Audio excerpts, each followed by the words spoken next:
रामकृष्ण आणि मला खूप समाधान वाटलं. आमच्या घरी कुणीही हरिभक्त परायण येतो, माळकरी येतो, तो आमच्याच वैष्णव बांधवाचा असतो. खूप छान.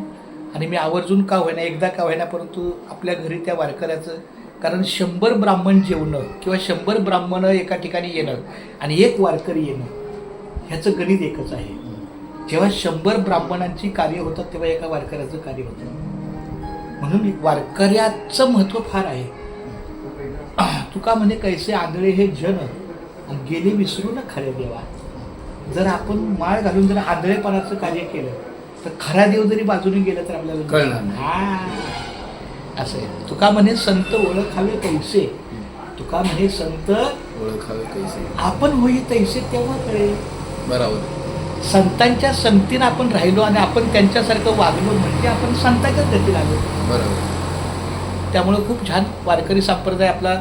हे टॅक्सी ड्रायव्हर आहेत पण तरी पण त्यांचा फार मोठा, हे दिसतात साधे पण मला त्यांची महती जाणलेली आहे.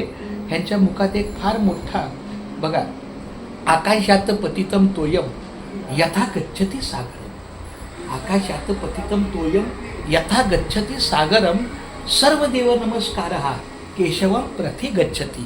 तुम्ही कुठल्याही नावानं भगवंताची साधना करा ती परमेश्वरालाच पोचते. बरोबर. आता यांच्या मुखातून सोहम हा एक गुरुमंत्र आहे. चांगली गोष्ट आहे.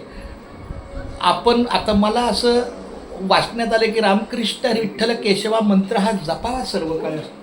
तुकारामाचाच अभंग आहे हा. त्याहून सोपे तुका म्हणे सोपे आहे सर्वाहून शहाणा तो धनी घेताचे. माऊलीच्या हरिपाठात तुकारामाचा अभंग आहे.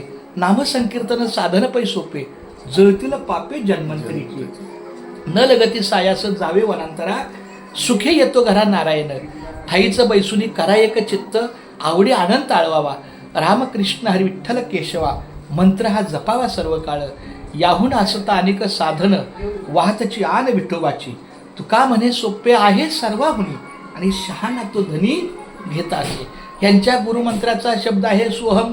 काहीच हरकत नाहीये, खूप चांगलं आहे. आमचं आपलं रामकृष्ण विठ्ठल केशवा मंत्र हा जपावा सर्व काळ. खूप छान. आम्ही आपलं रामकृष्ण हरी रामकृष्ण हरी रामकृष्ण हरी हा मंत्र म्हणजे जगणं आहे. राम हे ना आचाराचं स्वरूप आहे. राम हा आचाराचा धनी आहे. कुणाचा आचार. कृष्ण हा विचार आणि हरी हा उच्चार. तुमच्या वागणुकीमध्ये तुमचा आचार चांगला पाहिजे, तुमचा विचार चांगला पाहिजे आणि तुमचा उच्चार चांगला पाहिजे. बरोबर. तुमच्या गळ्यात माळ आहे पण तुमच्या उच्चारामध्ये जर चुकीचीपणा असेल तर रामकृष्णाचं साधन सोबत नाही. नाही. बरं, तुमच्याकडे बोलणं चांगलं आहे पण तुमची आचरणाची वृत्ती वाईट आहे. म्हणजे तुमचा उच्चार चांगला आहे पण आचरण चुकीचं आहे. चुकीचं आहे ते. आणि तुमचं आचरण चांगलं आहे पण विचारामध्ये चुकीची भावना आहे. दाखवण्यासाठी लोकांना आचरण चांगलं आहे पण विचारामध्ये दोष असेल.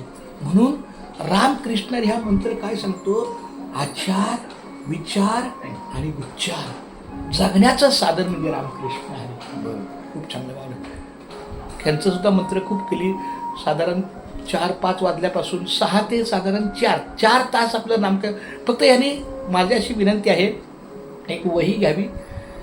मंत्र तर जपात वाजत नाही पण लेखन केलं तर अजून चांगलं. हे चाले हे शरीर कोणाची या सत्ता कोण बोलविता हरिविना. हातपाय चालतात तवर करायचं. उद्या समजा मी जाग्यावर बसलो तर माझा हातच चालणार नाही तर मी काय करू शकतो, पण आता हात चालतंय. बरोबर. मग मी लिहून घ्यायचं. आता मला लेखनाची भयंकर सवय आहे. खूप छान माऊली रामकृष्ण.